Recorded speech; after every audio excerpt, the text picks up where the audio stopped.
Lend your ears, lend your hands, lend your movement, anything. Okay, so my emotional state during meditation would be, I guess, just collecting my thoughts and, I go from this like super busy, hectic mindset to something that's like trying to figure out what I need to do to be like a better person as far as like being less stressed out and accomplishing more and like, yeah, just collecting all my thoughts together. All the black bags over the heads of the dead and dying. The more I understand about the human race, the less I comprehend about our purpose and place. And maybe if there was a clearer line, the curiosity would satisfy.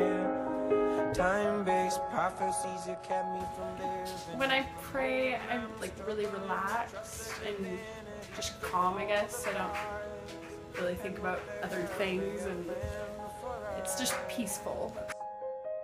I cry for the creatures who get left behind. After prayer, I feel very refreshed, and it's kind of like when you clean out your car and you've taken all the trash out, said for the next few days, you're super cautious, like, oh, I really have to take this piece of trash out. That's how I feel like after I pray for the next few days, that I'm very cautious about like the words that I say or the thoughts that I have, because I feel very clean and new.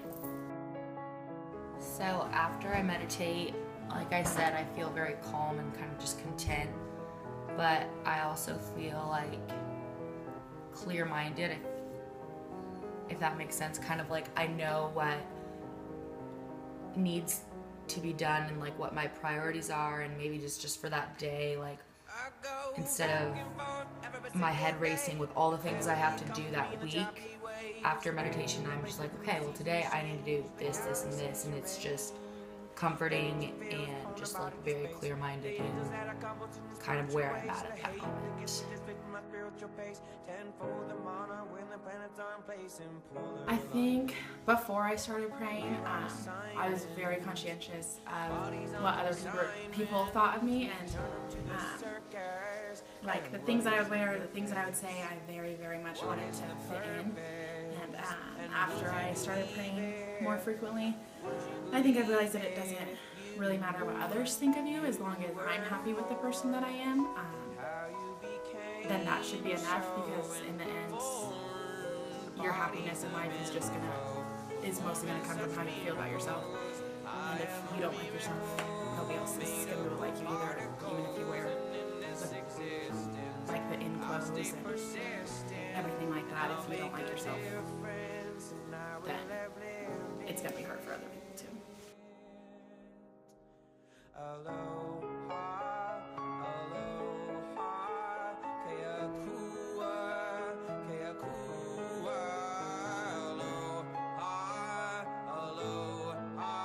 For me personally, I get very anxious when I have a lot to do, and I'm very good at procrastinating, so it tends to be that there's a lot of times like that.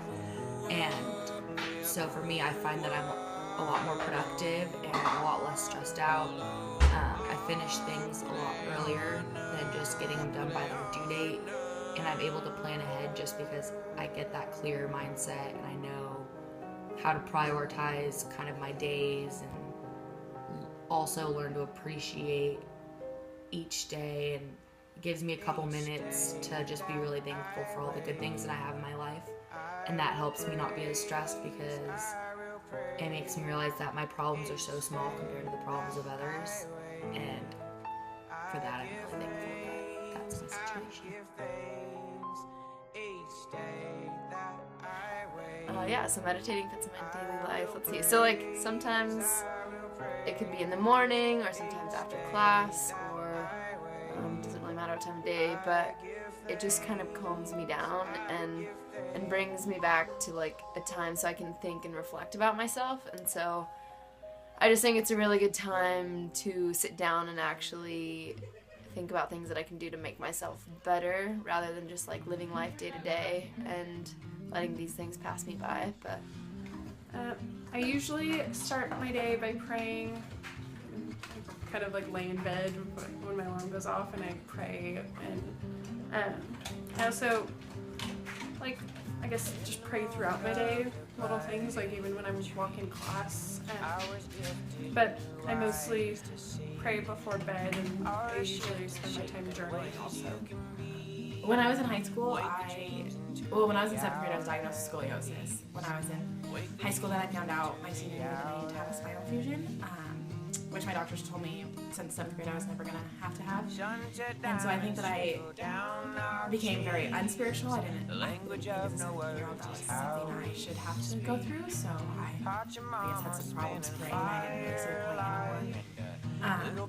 And then after my journey, I've had 2 back surgeries now, and after everything, I guess now I just feel like everything that I went through, both surgeries, has made me so much stronger and more confident than who I was in high school.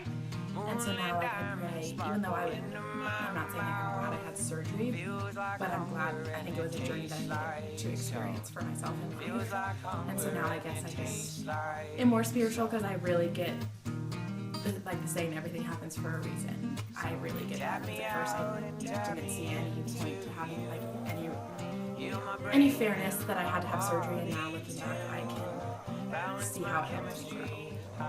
So I started meditating a while back. So like, for me personally, I've just gotten to know myself more. And in a sense, it's been like a spiritual journey in the sense that I have become far more introspective than I ever have been, and that has profoundly affected how I interact with other people and things I do on just a day-to-day basis, and also my beliefs and things and like my actions. I think about them a lot more than I used to, and I don't know, I like to think of myself as a spiritual person, and so while I meditate, I find that I just reach this point, like I said, of just calmness and positivity and like completely void of anxiety and fear.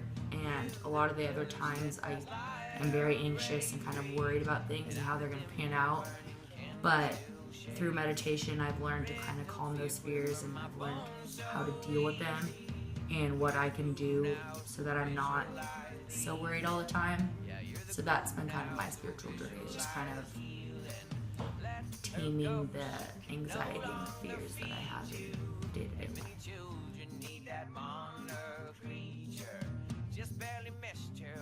I think the self or my soul has changed from the beginning to now. For meditating would be self-reflection and trying to make myself better and continually improving. And I think, like karma is another big thing, and just trying to be a better person. And I think that comes with self-reflection and with meditating, I've thought a lot more about who I am as a person and how I treat others and how I have others include them into my life, and it's given me a lot more time to think about that and improve. Mom's always prayed, and she's always tried to get me to pray, and she talks about how much better she feels, and I never really understood that. And I think since I've come to college, I've actually started to pray more, and I guess I just feel happier in a way. Like I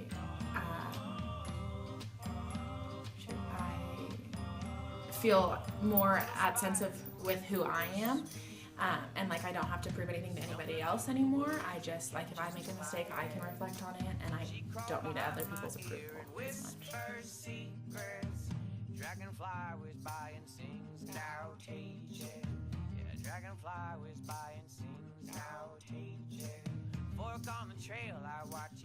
So, I took an HD class last semester, and our teacher was really awesome and tried to get us to meditate in class, and I hated it, because there's always those people that don't have their eyes closed and aren't doing it, and I just, in trying to meditate, I just felt everyone else's presence, and I couldn't really tap into my own.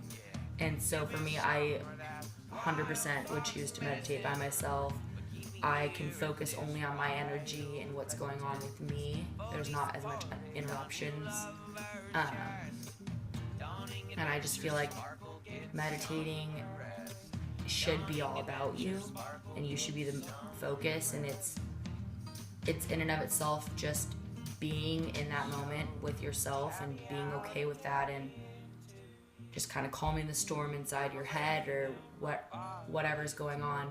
And I feel like it's really hard to let yourself get to that vulnerable point when there's other people there, even if they are doing their own thing. For me personally, I just would prefer to do it on my own. It feels much more intimate and safe.